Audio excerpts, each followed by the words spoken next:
Graça e paz, irmãos, amém? Podeis assentar, tomar seus assentos. Eu vou dar continuidade ao assunto que nós estávamos tratando sobre a igreja semana passada.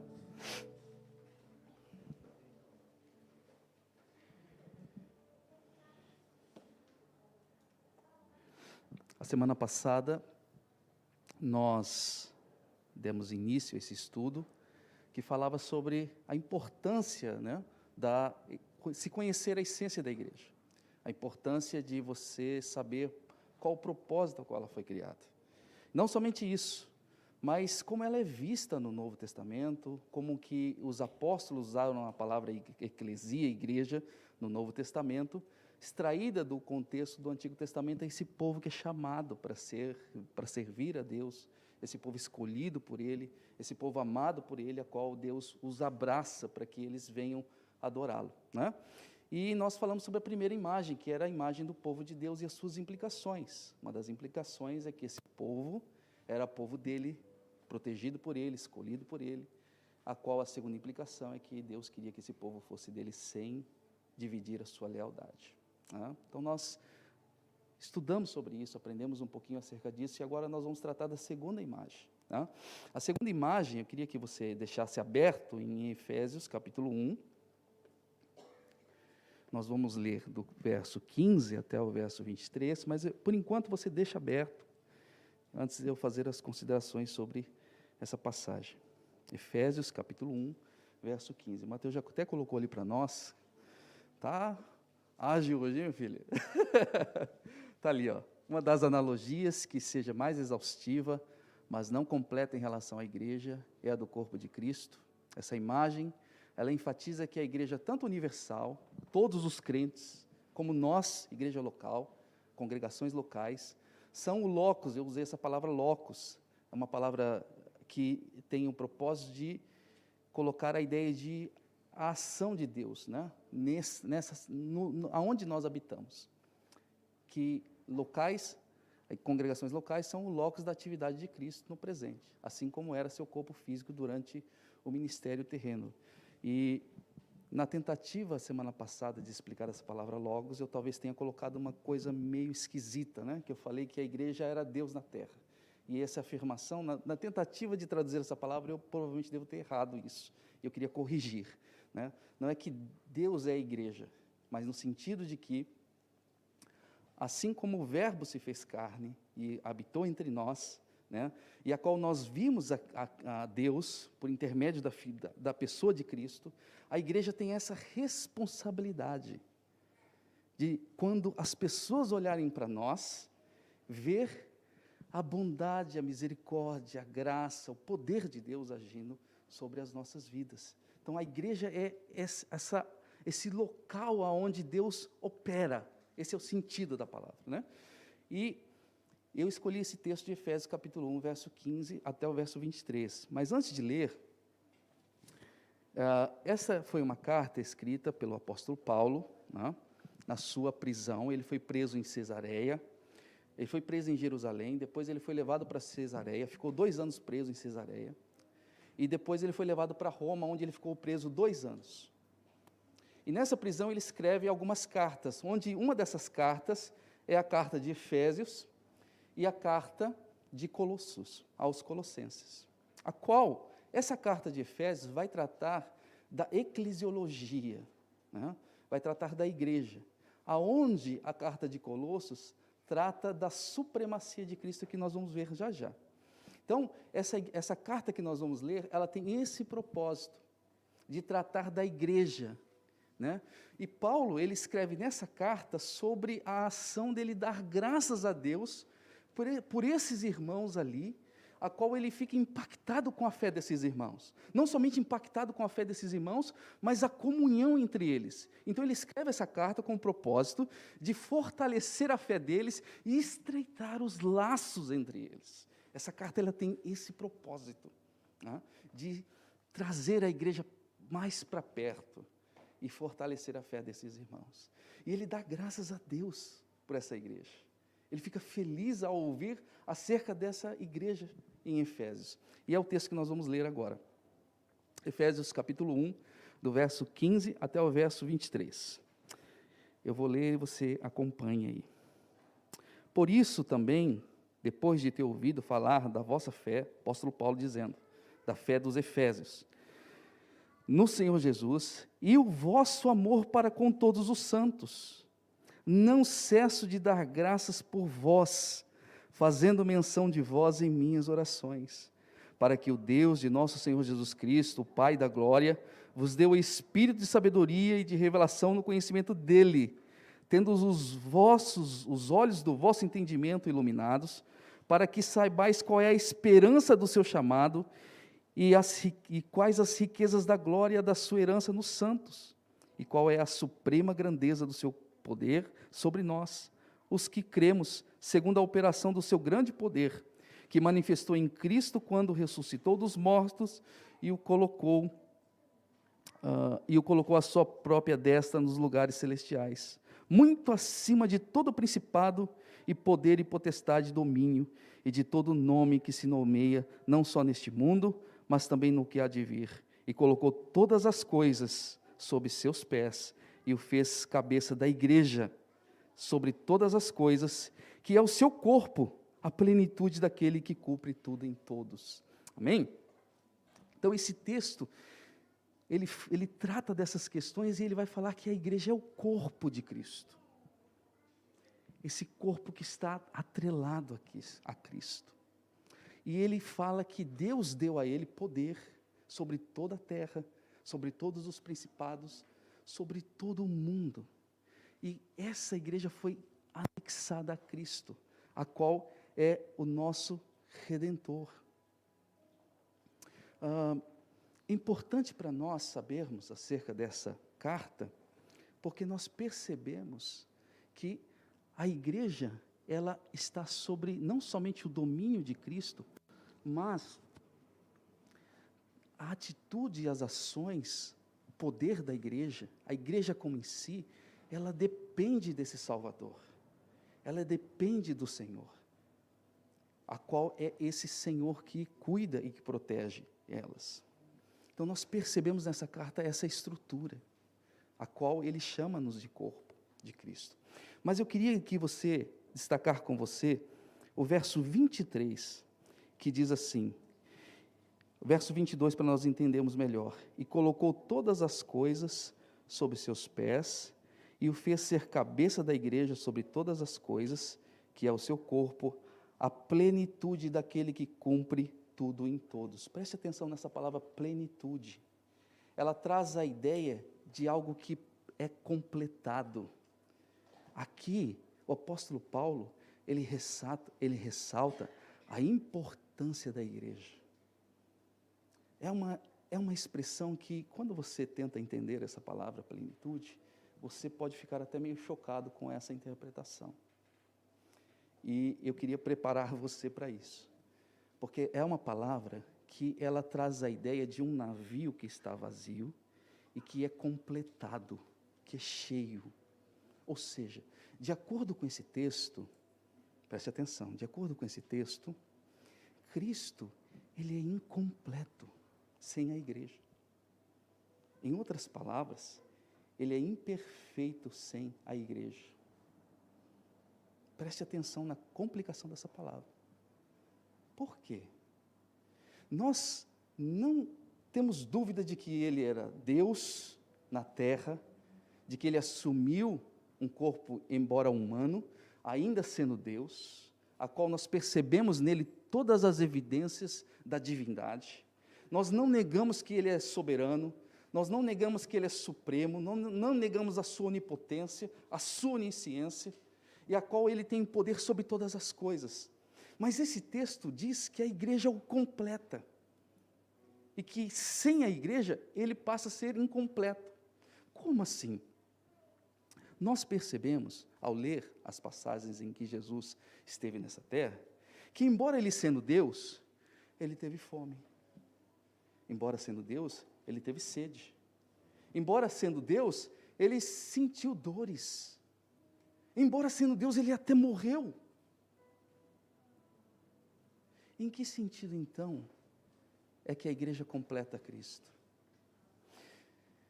Nesse sentido, imagina um pastor sem ovelha. Imagina um pai sem filhos. Ele não pode ser pai. Não tem como ele ser pai sem filhos. Imagina um rei sem seus súditos. Ou imagina esse pastor sem esse povo, esse pai sem esse povo, sem seus filhos. Imagina uma cabeça sem corpo. Então, nesse sentido, preste atenção, nesse sentido, a igreja completa Cristo.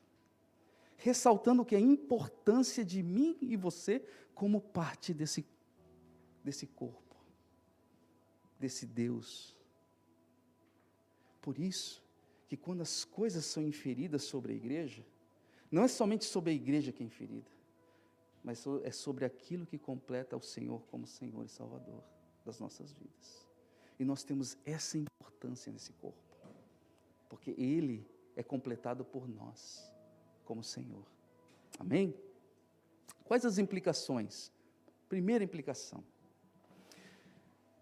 é que, como Cristo Ele é o cabeça, Ele é supremo. Ele é sobre todas as coisas. Olha esse texto comigo de Colossenses, um pouquinho depois. Colossenses, capítulo 2, do verso 8 até o verso 10.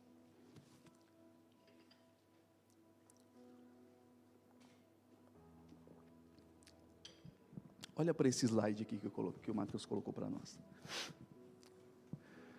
Essa carta ela tem o propósito de enfatizar a supremacia de Cristo. Então, a vida da igreja não reside no que nós praticamos, mas em Cristo, que é o cabeça do corpo, que é a igreja. Então, Colossenses capítulo 2, do verso 8 até o verso 10, olha o que esse texto vai nos falar. Tende cuidado para que ninguém vos engane, por meio de filosofias e vãs sutilezas, segundo a tradição dos homens, segundo os rudimentos do mundo, e não segundo Cristo, porque nele habita corporalmente toda a plenitude da divindade, e estáis completos nele, que é o cabeça de todo o principado e poder. É a ideia de que Cristo ele tem poder sobre todas as coisas, e sobre ele reina todas as coisas. Essa carta, ela foi escrita por Paulo sobre algumas queixas do seu querido Epáfras, um dos servos e provavelmente o líder dessa igreja. E o que estava acontecendo nessa igreja? Estava sendo invadida por falsos mestres. O que esses falsos mestres estavam ensinando? Eles estavam ensinando que a igreja só poderia ser salva se fosse pela prática do judaísmo, de coisas que você não pode comer, de coisas que você não pode beber, que você teria que cumprir certas ordenanças, certas regras para poder ser salvo, tirando Cristo da jogada e colocando o que eles faziam para poder alcançar a salvação. E então o apóstolo Paulo escreve essa carta com o propósito de combater essas heresias e dizer que somente em Cristo é que nós somos salvos. É somente nele que reside o poder para ser salvo a igreja. Somente em Cristo. Somente nele. Nós sabemos que a Terra, ela gira em torno do Sol. Por isso nós temos dia, nós temos noite. Só que a Terra girando em torno do Sol, ela gira em torno do seu próprio eixo, por cerca de mais ou menos 1.600 km por hora. Então ela gira 1.600 km por hora em torno do Sol. Esse giro em torno do seu eixo, e que gira em torno do Sol, faz com que nós tenhamos dias de 24 horas. Faz com que você possa fazer programas, por exemplo, que você pode acordar de manhã cedo e ter o sol brilhando na sua janela. Mas suponhamos que a Terra ela pare de girar. ela continue dando voltas em torno do Sol, mas ela simplesmente pare de girar. O que aconteceria com o nosso planeta? Os dias deixariam de ter 24 horas. Passariam a durar 6 meses. 6 meses de dia e 6 meses de noite. As temperaturas de dia chegariam a aproximadamente 75, 60 graus Celsius. Só de você colocar a mão assim, fora da sombra, no sol, sua mão já queimaria todinho. As noites, quando elas viessem sobre a terra, você está vendo eu suando assim? Isso jamais aconteceria. Por quê? Porque as noites passariam a ter aproximadamente menos 70 graus. Com isso, seria impossível eu e você habitarmos nessa terra. Tsunamis varreriam a terra em meses após meses. Seria impossível. E eu e você jamais conseguiríamos ter uma noite de sono. Sabe por quê? Porque o nosso relógio biológico é controlado pela rotação da Terra que gira em torno do Sol. Acabou noites de sono. Sofreríamos com insônia. E se você subisse uma escada de 10 degraus, você sofreria com tonturas, porque seria como se você estivesse à altura do Monte Everest. É isso que aconteceria com a Terra. Estima-se que aproximadamente 1 ano não haveria mais nenhum ser vivo sobre a face da terra. E nós temos relatos pela Escritura que é o Senhor Jesus que controla todas as coisas pelo seu poder. Todas as coisas são controladas e guiadas pelo poder de Cristo, pelo poder da sua palavra, a qual nós nos tornamos capazes de viver nessa terra, por causa do poder dEle, por causa da graça dEle, por causa da misericórdia dEle. Esse é o nosso Senhor, meus irmãos. Se estamos aqui hoje, é pela graça dEle, é pelo aquilo que Ele sustenta, é a qual nós somos sustentados por Ele. E não há salvação fora dEle. Não são as minhas obras maravilhosas que vão nos salvar, mas é o poder pleno dEle. É o que essa imagem implica para nós. Segunda implicação para nós, está lá em 1 Coríntios, capítulo 12, do verso 12 até o verso 13. 1 Coríntios, capítulo 12, do verso 12 até o verso 13.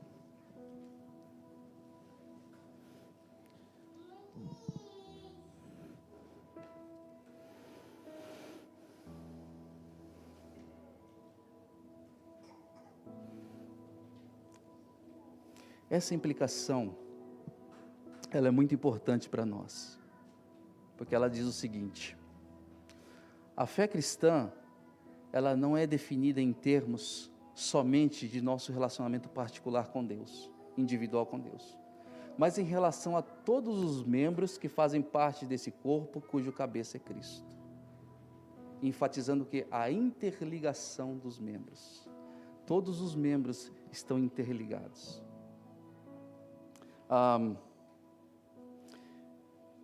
Pare para pensar, eu trabalho em 2 serviços, e tem um trabalho que eu faço que às vezes eles soltam umas ferpinhas de ferro, né? Aqui no Japão chamamos de bari, e de vez em quando uma dessas ferpinhas entra na mão da gente, e quando ela entra, parece que dói até o fio de cabelo da gente, mas entrou no dedo, não entrou na cabeça, mas a interligação do nosso corpo está tão fechada, que as dores no dedo causam problemas até na cabeça, enfatizando que o que nós fazemos como corpo implica na minha e na sua vida. Vamos ler o texto. 1 Coríntios capítulo 12, do verso 12 até o verso 13. Verso 12 e 13. Diz assim: porque assim como o corpo é um, e tem muitos membros, e todos os membros desse corpo, sendo muitos, são um corpo, assim também é Cristo. Porque por um Espírito, todos nós fomos batizados em um corpo, quer sejamos judeus ou gentios, quer sejamos escravos ou livres, e a todos foi dado beber de um só Espírito. Essa igreja, ela foi marcada por divisões, por partidarismo entre os irmãos. Uns brigavam dizendo: eu sou de Paulo, eu sou de Apolo, eu sou de Cristo. Havia muitas brigas por causa dessas coisas. Havia irmãos tentando trazer práticas mundanas para dentro da igreja com o propósito de se enaltecerem, querendo mostrar que um era mais importante do que o outro. Havia práticas até similares às práticas pagãs, em que parece que havia até manifestação demoníaca dentro da igreja, com o propósito de se mostrarem grandes em relação aos outros. E o apóstolo Paulo diz que todos os membros estão juntos e interligados uns aos outros, e que nenhum e nenhum outro é mais importante, porque ambos formam um corpo só, a qual todos nós somos dependentes uns dos outros. Nós, às vezes, temos dificuldade, muitas vezes, de relatarmos coisas das nossas vidas. Às vezes, percebemos que tem algum irmão que não está bem, com certas dificuldades, e nós temos essa dificuldade às vezes, porque na hora de você perguntar alguma coisa, o irmão vai falar: mas o que você tem a ver com a minha vida? O que você está querendo saber da minha vida? Você não tem nada a ver com a minha vida, deixa a minha vida quieta aqui. Para que você está querendo saber da minha vida? Só que o que ele faz na vida dele, afeta a sua. O que você faz na sua vida, afeta a minha. Aquilo que eu faço na minha vida, afeta a sua. Porque todos nós estamos, em alguma medida, interligados. Não tem como eu fazer alguma coisa na minha vida e não ter reflexão na sua. E não tem como você fazer alguma coisa na sua vida que não tenha alguma medida que reflita na minha vida. É isso que o apóstolo Paulo está dizendo aqui. E que juntos formamos esse corpo. Fomos inseridos, batizados nesse corpo, a qual o que nós fazemos tem implicações, mostrando a interligação dos membros. Os membros que menos são visíveis são os que são mais importantes. Eu posso ficar sem a minha voz, essas que vocês estão ouvindo. Eu posso ficar sem os meus olhos. Eu posso ficar sem as minhas mãos. Vocês estão vendo. Posso ficar sem minha boca. Posso simplesmente parar de falar. Mas eu não posso ficar sem o meu coração. Eu não posso ficar sem o meu cérebro. E vocês não veem. Ninguém diz: nossa, olha que cérebro bonito, hein? Nossa, esse coração, todo vermelho, cheio de veias. Quando você vê, você tem até um choque, quando você vê isso. Aquele coração batendo. Ninguém elogia o coração. Mas quando você vê um rosto bonito assim, você fala assim: nossa, que gato, hein?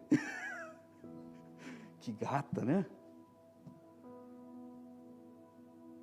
Mas você não vê as pessoas elogiando a faringe, o intestino. Mas fica sem ele para você ver o que acontece. Os irmãos que mexem com o médico, né? Eu tive o desprazer de fazer endoscopia 2 vezes olhando para a câmera.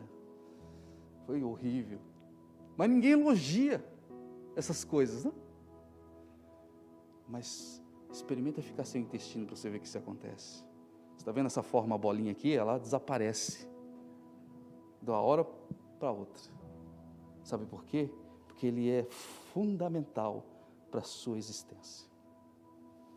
O cérebro, que quando você abre, é aquela coisa que dá até aquele choque de você ver. Sem ele, somos nada. Mas ninguém vê e ninguém elogia. Porque você tende a elogiar o que você está vendo. Mas as partes mais fundamentais dessa igreja são as que estão trabalhando, colocando, servindo água, mexendo no som, às vezes mexendo lá na cozinha, preparando o café no final do culto. Quando nós não estamos aqui, eles estão limpando a igreja, arrumando as cadeiras, para você sentar. Cuidando da energia quando tem algum problema. Esses irmãos não são vistos. Eles não são vistos. Porque quem você está vendo é eu, pastor, os irmãos estão aqui na frente. E eles tendem a ter mais privilégios. São fundamentais para o ensino, para o estudo, como nós estamos tendo. Mas tão fundamentais quanto esses que estão aqui, são esses irmãos que não estão sendo vistos. E que muitas vezes nem obrigado nós dizemos. Revelando o nosso egoísmo. E que não se cansam de fazer, semana após semana. E Deus está usando essa minha humilde vida para dizer obrigado por esses irmãos. Porque o fato de eu estar aqui é porque esses irmãos estão trabalhando. Pela graça de Deus. Importante para nós.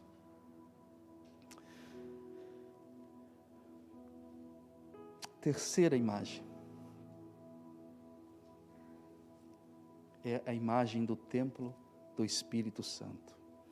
1 Coríntios, pouquinho antes do capítulo 3, do verso 16 até o 17.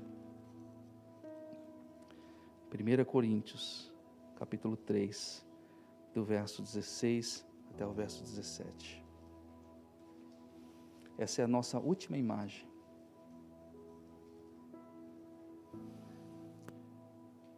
Diz ali o texto que eu coloquei para nós entendermos melhor. Na primeira imagem, nós fomos criados e escolhidos por Deus. E por isso, pertencemos a Ele. Onde na segunda imagem, como corpo de Cristo, estamos interligados a Ele. E agora temos uma terceira imagem, que é a imagem do templo do Espírito Santo. 1 Coríntios capítulo 3, do verso 16, verso 17, fundamental para a nossa compreensão, diz assim: não sabeis vós que sois o templo de Deus, e que o Espírito de Deus habita em vós? Se algum homem corromper o templo de Deus, Deus o destruirá, porque o templo de Deus é santo, e este templo sois vós.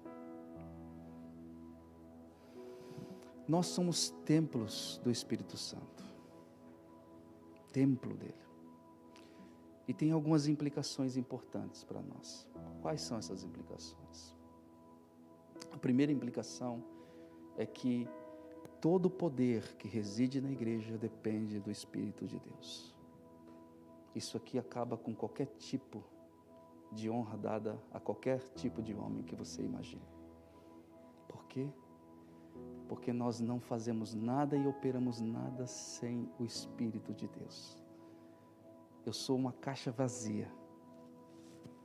Essa igreja aqui sem vocês não teria sentido esse lugar, se não fosse para ter-nos aqui para adorar a Deus. É a mesma coisa o homem sem o Espírito de Deus. Ele é uma pessoa vazia. sem poder para nada. Ele não convence nem cachorro, porque quando ele vai colocar a mão no cachorro, o cachorro ruge para ele. Ele mostra que ele tem mais autoridade. Assim é o homem, sem o Espírito de Deus. É um texto muito querido dos irmãos, Atos, capítulo 1, que vai reforçar esse conceito que eu trouxe para vocês. Atos, capítulo 1, do verso 6 até o verso 8. Atos, capítulo 1, do verso 6 até o verso 8.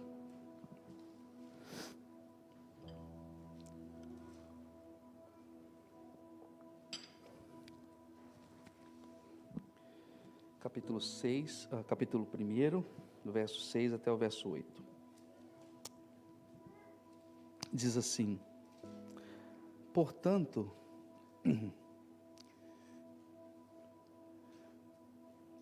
irmão, mais para cá, mais para cá.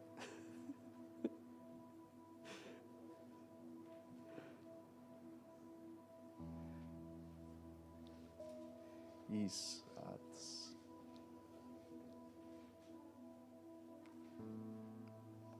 Esse é um texto muito importante para a nossa compreensão. Ó. Portanto, aquele que se havia reunido, perguntaram-lhe dizendo: Senhor, tu restaurarás o templo, o reino a Israel? E ele disse: não pertence, verso 6.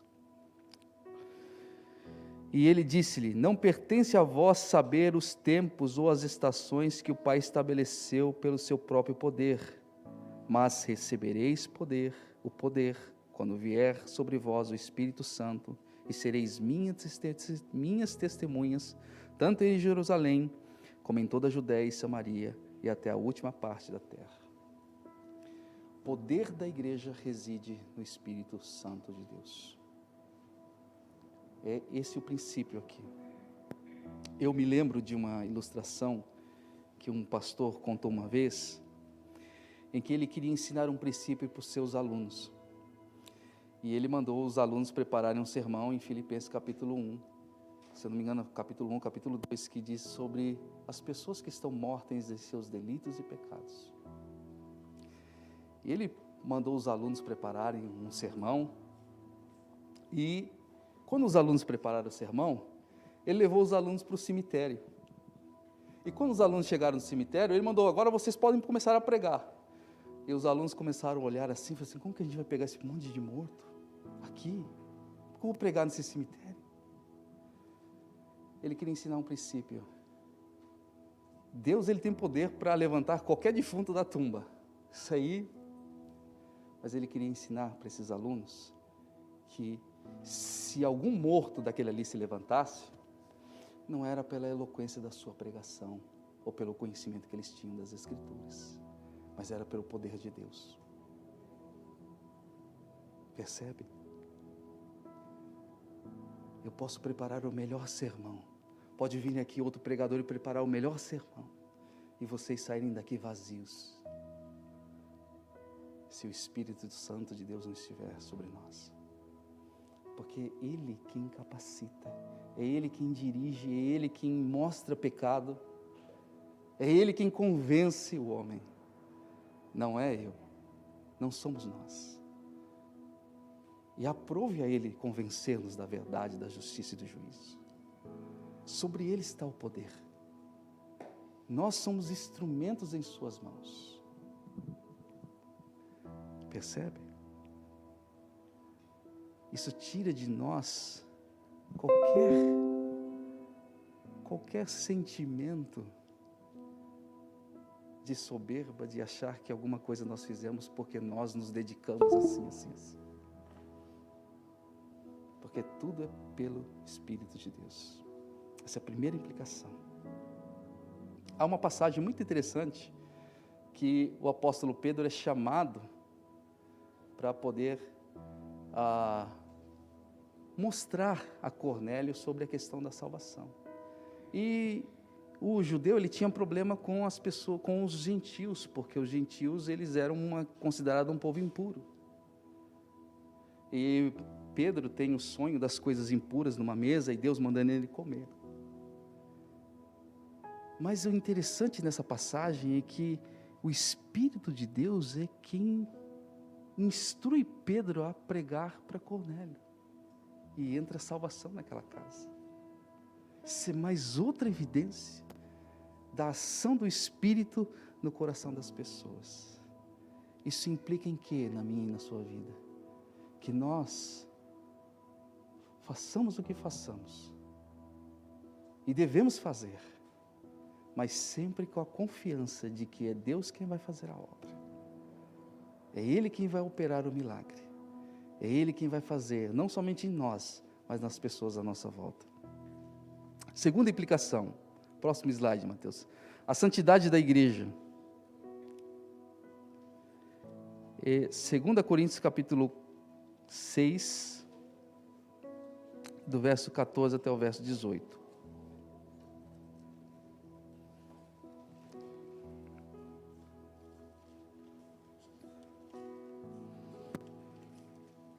Segunda Coríntios, capítulo 6, do verso 14 até o verso 18.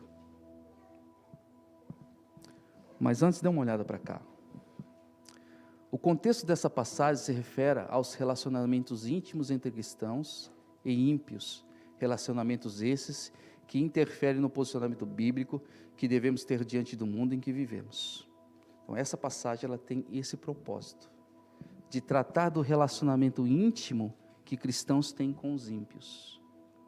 E que os pensamentos deles começam a fazer parte dos nossos pensamentos.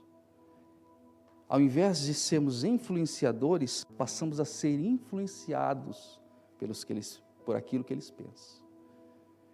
E aí tem essa passagem que vai tratar dessa questão, que diz assim, verso 14, do capítulo 6, diz assim: não estejais unidos em julgo desigual com os incrédulos, pois que companheirismo tem a justiça com a injustiça? E que comunhão tem a luz com as trevas? E que harmonia há entre Cristo e Belial? Ou que parte tem o crente com o infiel? E que acordo tem o templo de Deus com os ídolos? Porque vós sois o templo do Deus vivo, como Deus disse, e eu habitarei neles, e andarei entre eles, e eu serei o seu Deus, e eles serão o meu povo. Quando nós não fazemos distinções entre os pensamentos das pessoas que não creem em Cristo, como Senhor e Salvador das suas vidas, e esses pensamentos passam a fazer parte da nossa vida como verdades, é como se nós não soubéssemos distinguir Cristo e Belial, ou Cristo e o diabo. Isso funciona mais ou menos assim.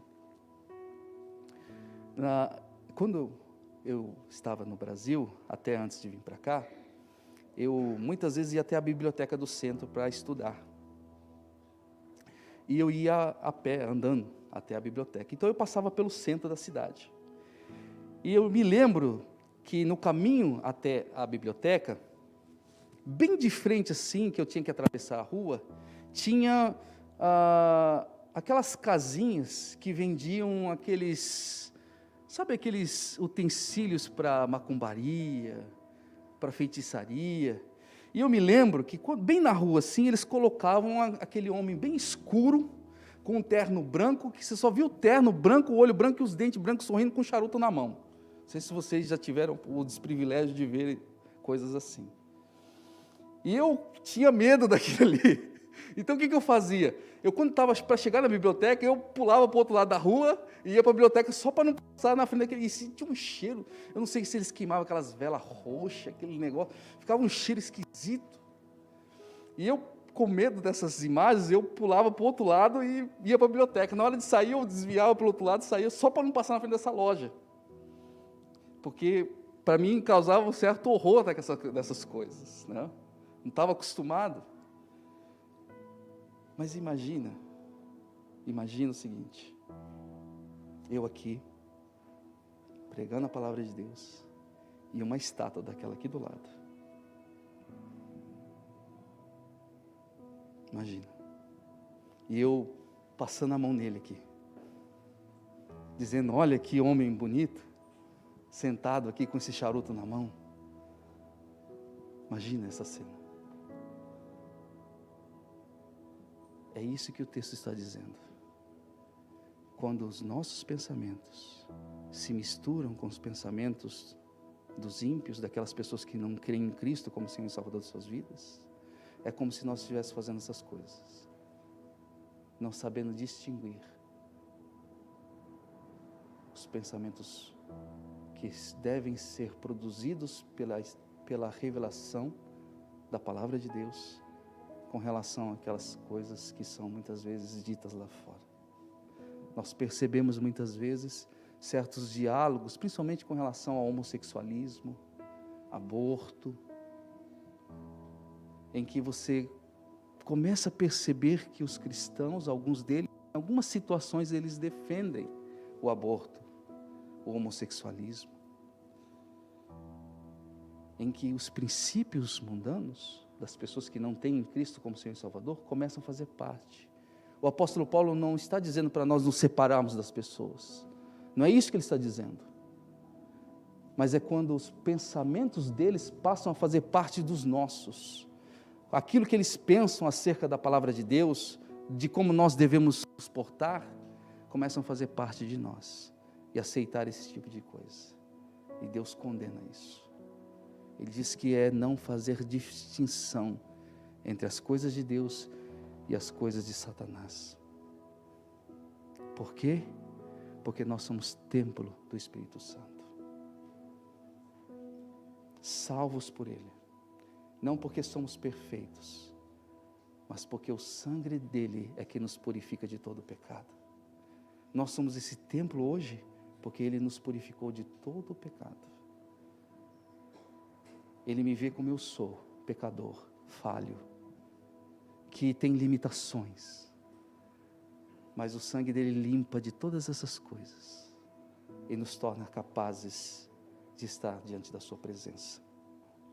Com isso, eu queria ressaltar duas coisas, que é a igreja visível e a igreja invisível. Eu não ia tratar desse assunto, mas sobrou um pouquinho de tempo, eu vou falar. A igreja visível e a igreja invisível. O Wayne Grudem, em sua teologia sistemática, ele diz uma coisa muito fácil para a gente entender a distinção das duas. A igreja visível é como nós estamos vendo aqui, é eu e você aqui, essa é a igreja visível. Mas a igreja invisível é aquela que só Deus sabe quem são os seus, só Deus. Eu estou aqui, mas você não conhece meu coração. Você não sabe se, apesar de eu estar falando verdades acerca da palavra de Deus, se eu creio nelas como verdade. Você não sabe, você não conhece meu coração. A mesma coisa é você. Talvez você diga até amém para aquilo que eu estou dizendo, mas será que você crê isso como verdade para a sua vida? Nós não sabemos, mas Deus sabe. Deus sabe. Então eu queria que você abrisse um texto de 2 Timóteo, capítulo 2.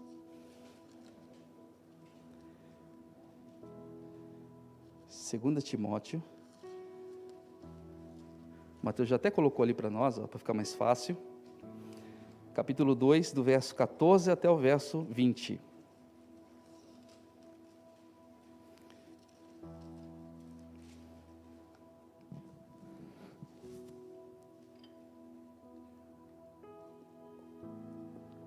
Olha que interessante esse texto. 2 Timóteo, capítulo 2, verso 14 até o verso 20. Olha que interessante esse texto. Diz assim: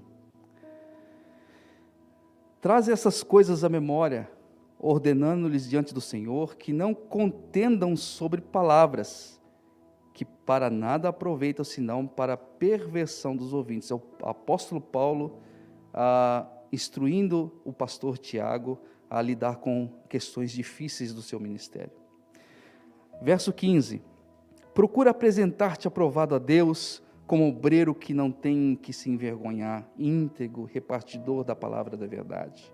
Mas foge dos falatórios profanos e vãos, porque eles produzirão maior impiedade. E a palavra desses comerá como faz a gangrena, entre os quais estão Himeneu e Fileto, os quais se desviaram da verdade, dizendo que a ressurreição já passou, e destruíram a fé de alguns. Todavia, o fundamento de Deus fica firme, tendo este selo: o Senhor conhece o que são seus, e qualquer que profere o nome de Cristo, aparte-se da iniquidade. Verso 20, ora, numa grande casa não há somente vasos de ouro e de prata, mas também de madeira e de barro, alguns para honra e outros para desonra.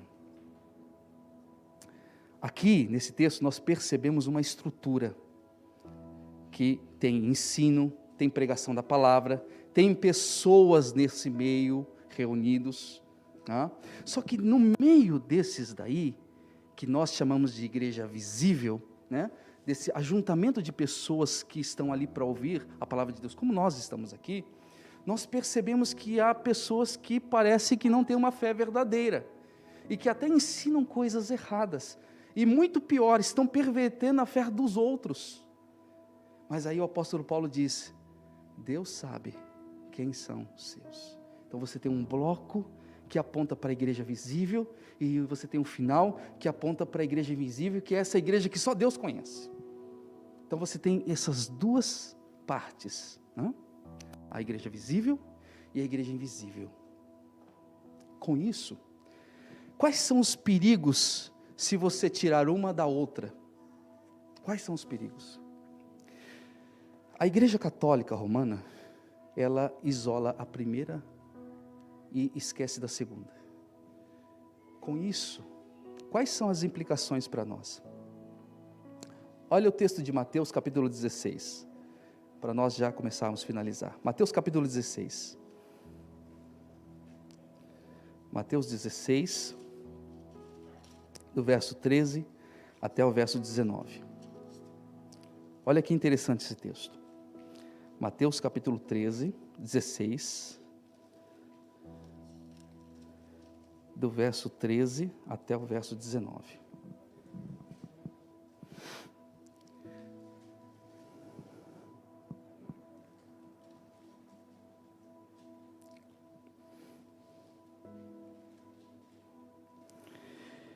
Amém? Mateus capítulo 13, 16, do verso 13 até o verso 19.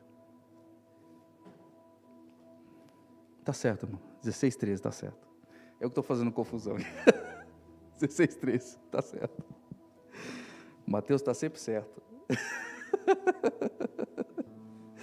Diz assim a palavra do Senhor: vindo Jesus às regiões de Cesareia de Filipe, perguntou aos seus discípulos, dizendo: quem dizem os homens que eu, o Filho do Homem, sou?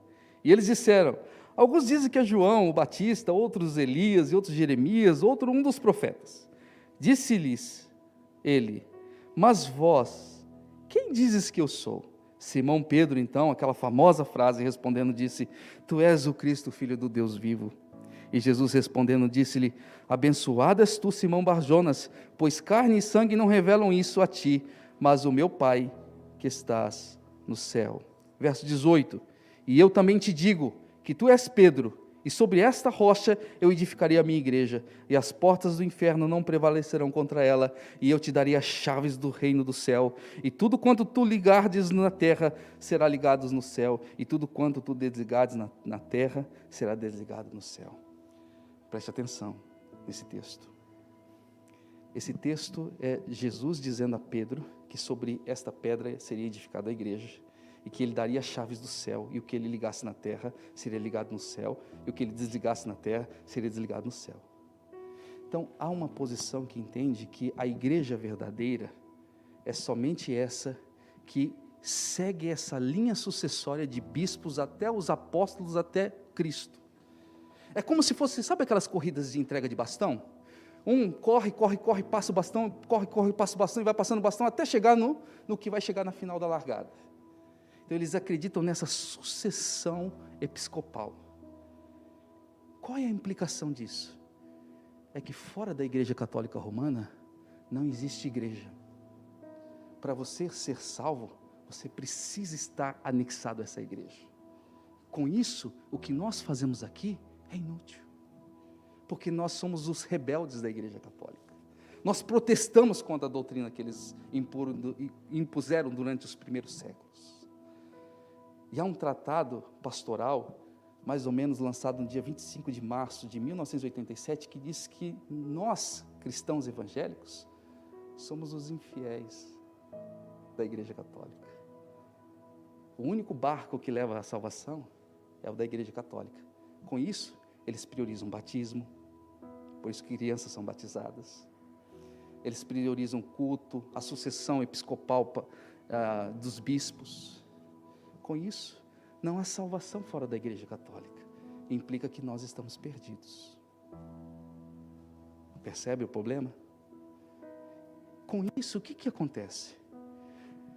A posição subjetiva do ser humano, ela é ignorada. Ou seja, aquilo que eu sou por dentro, se Cristo me converteu dos meus pecados, se o Espírito Santo me deu nova vida, isso não é independente. Não significa nada.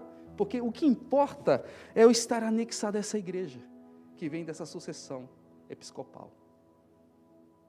Percebe o problema? Não importa como que você está. Se você vive uma vida santa, se você vive uma vida profana, isso não interessa. O importante é que você vai para a igreja. Você está salvo. Esse é um dos problemas. Tem uma outra segunda posição em relação à igreja invisível, que está no texto que nós vamos ler. João capítulo 4, para nós finalizarmos. João capítulo 4. Veja por que é importante nós ressaltarmos essas coisas, tá? Isso protege-nos de falsas doutrinas e que têm sido muito reais nos nossos dias. João capítulo 4, o texto é do verso 5 até o verso 24, mas é um texto muito conhecido dos irmãos, eu vou destacar os últimos versos. Do verso 21, tá? Esse aqui é aquele texto da mulher samaritana, que Jesus chega para ela. Os samaritanos, os judeus não tinham um bom relacionamento com os samaritanos, e ele interroga a mulher fala acerca das coisas de Deus. Aí ele chega num texto, numa parte, que diz assim, olha o verso 20, nossos pais adoraram neste monte, e vós dizeis que é em Jerusalém o lugar onde o homem deve adorar. Disse-lhe Jesus, verso 21, mulher, crê-me, a hora vem em que nem neste monte, nem em Jerusalém, adorareis o Pai. Vós adorais o que não conheceis. Nós adoramos o que conhecemos, porque a salvação é dos judeus. Mas a hora vem, e agora é, em que os verdadeiros adoradores adorarão o Pai em espírito e em verdade, porque o Pai procura os tais para adorá-lo. Deus é um espírito, e os que o adoram devem adorá-lo em espírito e em verdade. Preste atenção. Essa posição entende que o importante é a minha vida particular com Deus. Ela estando afinada com Deus, a instituição chamada igreja, esta instituição que nós estamos fazendo parte, ela não é importante. É isso que se origina, por exemplo, o movimento dos desigrejados. O importante é o meu relacionamento com Deus. Eu estando aqui na minha casa, ouvindo as minhas mensagens, ouvindo as minhas pregações, eu jejuando, orando aqui na minha casa, tá bom. A igreja é coisa da mente humana. Não é importante. Por quê? Porque eles apenas estão olhando para a sua adoração particular. Só que nós estamos montando até aqui um conceito de que isso não pode ser verdade.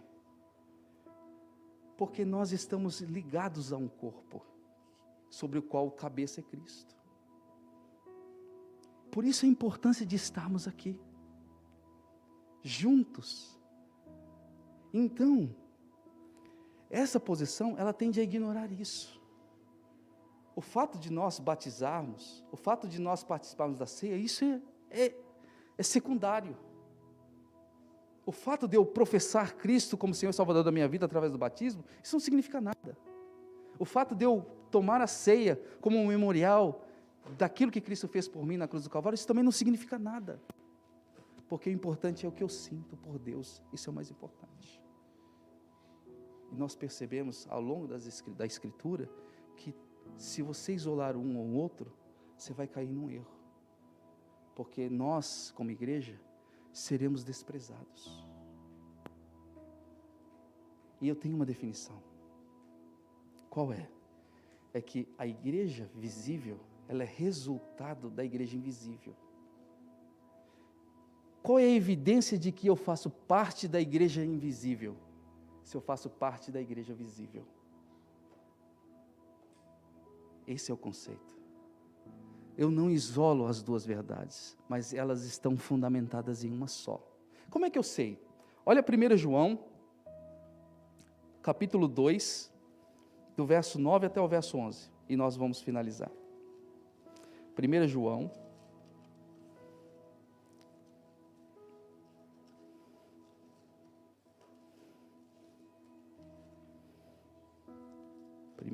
lá no finalzinho já.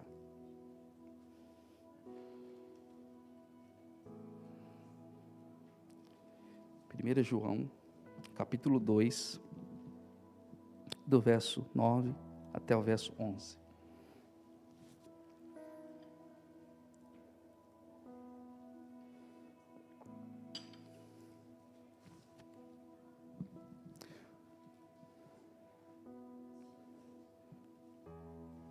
Mateus já colocou ali para nós.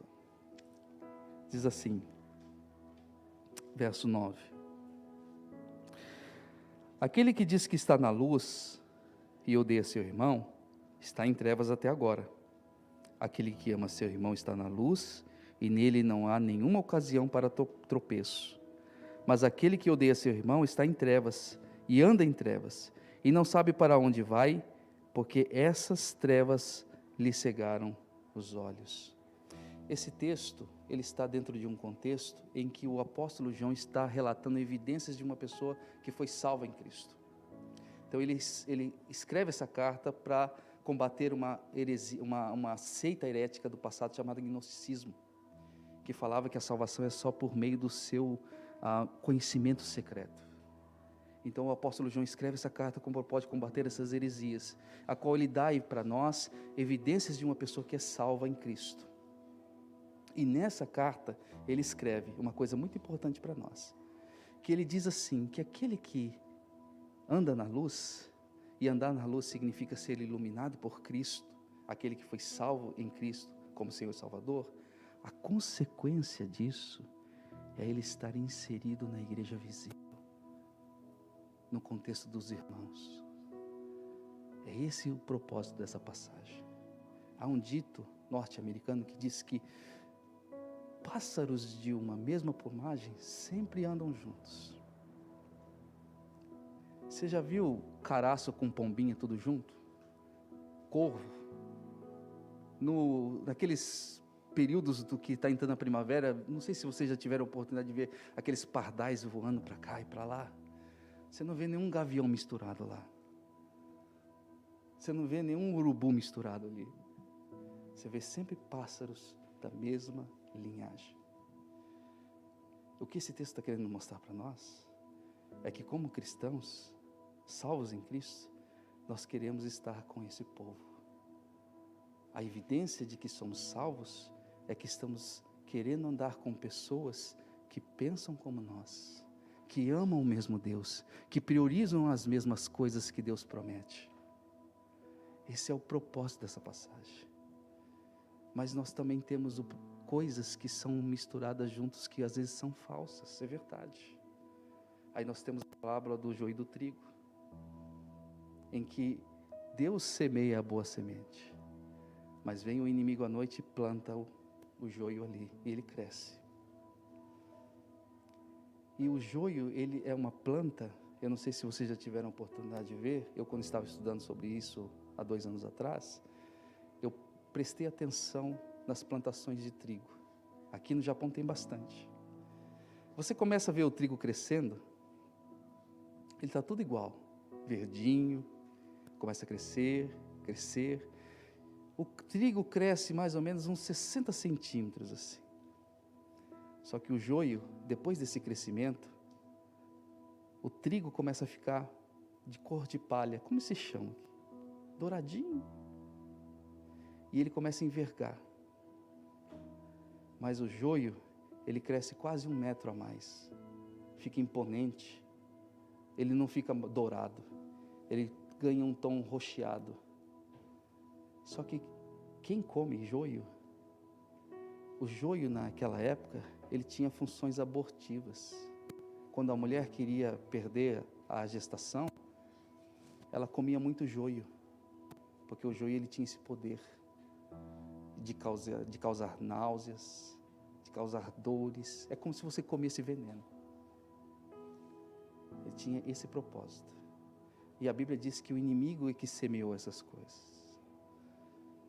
Muitas vezes, dentro desse contexto chamado igreja, nós vamos ter situações em que muitos talvez vão querer sair por causa de situações assim, de pessoas que são irreconciliáveis no meio da igreja. Isso serve para nós como sinal de atenção. Mas ao mesmo tempo, esse Senhor diz que nós não temos esse álibi para julgar esse é verdadeiro ou esse é falso. Mas que essas verdades têm que ficar até o dia da colheita. E você só consegue perceber a diferença dos dois quando eles estão perto da colheita. Depois de um certo tempo andando junto. Mas nós não temos esse poder de julgar nesse sentido. A disciplina é uma maneira com que nós lidamos com essas coisas. Mas o Senhor nos dá a missão de sermos igrejas, mesmo diante das nossas indiferenças, mesmo com pessoas tão diferentes, mas porque o propósito dele é que estejamos juntos com um propósito maior, que é o adorar, em espírito e em verdade. Eu espero ter passado aqui uma boa ideia sobre isso, a importância de nós como corpo, juntos, unidos, mesmo com as nossas diferenças, e glorificar a Deus sobre todas as coisas. Amém?